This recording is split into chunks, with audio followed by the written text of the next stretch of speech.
Selamat sejahtera, kumpulan kami terdiri daripada 4 orang mewakili negeri Perak. Kumpulan kami telah memilih untuk menceritakan berkaitan dengan tarian Dabus. Ramai di kalangan kita masih tidak tahu lagi apakah yang dimaksudkan dengan tarian Dabus. Tarian Dabus pada asalnya bukanlah sejenis tarian, tetapi ia merupakan sejenis seni mempertahankan diri.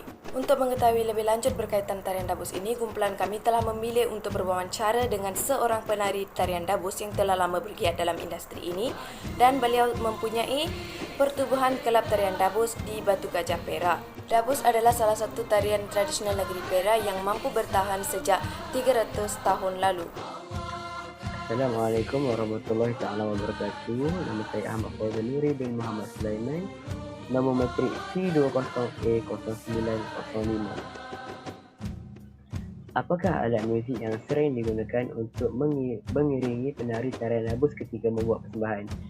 Alat muzik yang digunakan ialah kendang Dabus dan juga gong Dabus. Kendang Dabus dan juga gong Dabus ialah alat muzik yang digunakan khas untuk tarian Dabus sahaja. Hal ini kerana kendang Dabus dan juga gong Dabus mengeluarkan bunyi yang berbeza daripada kendang dan gong yang lain. Dari segi pemakaian pula, penari tarian Dabus akan mengenakan baju tradisional Melayu seperti tengkolok dan juga baju Melayu cekak musang. Ianya sebagai untuk melambangkan identiti Melayu. Lazimnya tarian Dabus ini akan dipersembahkan di majlis-majlis seperti majlis kahwinan, majlis convocation. Ia juga dipersembahkan kepada pelancong asing yang datang ke Malaysia untuk menyaksikan tarian Dabus ini. Tarian Dabus ini dipersembahkan secara berkumpulan dan tiada had dalam kumpulan tarian Dabus ini kerana dalam tarian Dabus ini konsepnya ialah lebih ramai lagi yang akan menjadi lebih meriah. Jadi tiada had limit dalam berapa ramai yang dapat melakukan tarian Dabus ini dalam satu acara. Assalamualaikum dan selamat sejahtera. Nama saya Danish Fakrusi Syakirin bin Isyamuddin. Nombor matrik saya C20A1525 dan saya akan menceritakan maklumat lanjut tentang tarian Dabus. Encik Mak Rosnan menceritakan beliau sering mendapat ilmu, nasihat dan tunjuk ajar dari orang-orang lama dalam bidang tarian Dabus. Beliau sering meminta ilmu dan tunjuk ajar dalam mempersembahkan tarian ini. Beliau mengatakan apabila sebelum melakukan apa-apa persembahan, beliau dan beberapa orang lama dalam bidang tarian ini akan berbincang dan memberikan idea untuk menjalankan persembahan tarian Dabus. Beliau menganggap ilmu dari orang lama ini amat berharga kerana mereka sudah mengetahui selok-belok tarian ini. Setiap tarian tradisional tidak terlepas dengan unsur mistik. Tarian Dabus juga mempunyai unsur mistik. Melalui perkongsian yang diceritakan oleh Encik Mak Rosnan, beliau memberitahu unsur mencucuk diri itu dilakukan dengan seorang penari mempunyai niat dan semangat yang tinggi untuk melakukan persembahan ini. Persembahan tarian Dabus merupakan tarian mengusulkan pahlawanan. Selepas mereka melakukan aksi yang berbahaya ini, terdapat seorang yang diberi gelaran khalifah dalam kumpulan akan menyembuhkan luka-luka mereka. Tubuhan kesenian tradisional Dabus Pusaka Kampung Tanjung Bidara ini sudah lama ditubuhkan. Kumpulan ini sudah ditubuhkan pada tahun 1943 oleh generasi pertama kumpulan ini. Kumpulan ini juga sudah lama menapak di negeri Perak. Tetapi kumpulan ini tidak mendapat kelulusan kerana atas faktor-faktor yang tidak diceritakan.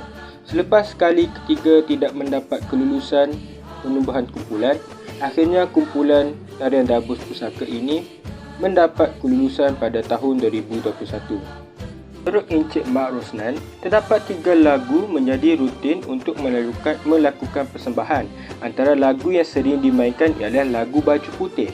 Lagu yang ada dalam tarian Dabus ini merupakan lagu yang berasal dari bahasa Arab yang diterjemahkan ke dalam bahasa Melayu. Sekian, terima kasih. Assalamualaikum dan salam sejahtera semua.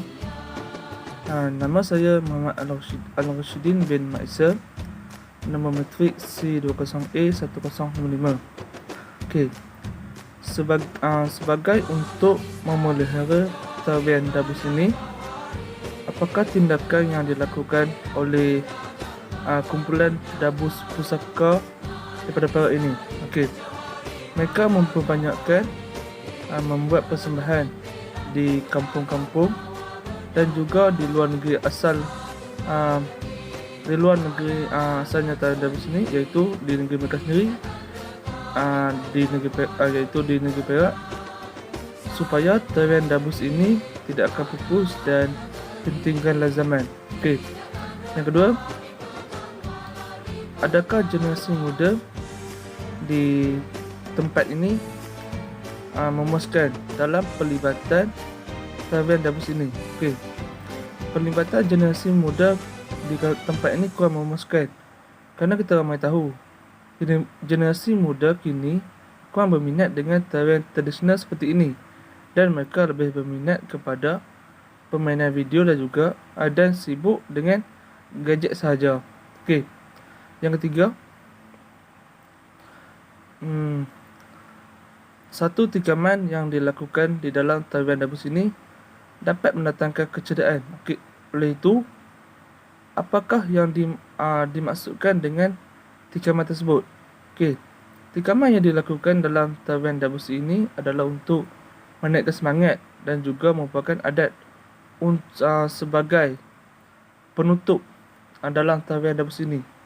Okey. Yang keempat, bagaimana kumpulan dabus pusaka ini berkongsi maklumat berkaitan tarian dabus ini di laman media sosial. Okey. Kumpulan yang melakukan persembahan tarian dabus ini mempunyai laman sosial Facebook, dan di situlah mereka banyak berkongsi maklumat tentang tarian dabus ini.